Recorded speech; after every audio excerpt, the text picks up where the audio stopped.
Com s'ha dit ja, aquesta era una fàbrica de dones, on treballaven bàsicament dones, i crec que és un bonic homenatge a aquelles dones que devien treballar en condicions gens fàcils, que aquesta biblioteca pugui portar el bonic nom de Montserrat Abelló, que, com s'ha dit, és poeta, traductora, i que Barcelona té un munt de dones enormes, d'enorme talent, que han aportat moltíssim a la nostra cultura i a la nostra identitat, i que per tant és just que reconeguem molt més aquestes dones. Jo estic molt contenta de poder inaugurar aquesta biblioteca que porti aquest nom de Montserrat Abelló.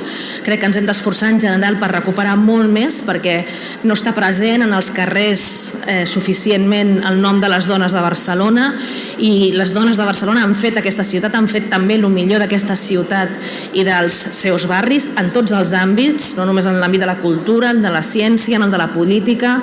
Els drets i les llibertats d'aquesta ciutat s'han conquerit amb les seves dones, i per tant ja va ser hora que Barcelona reconegui a les seves dones de talent.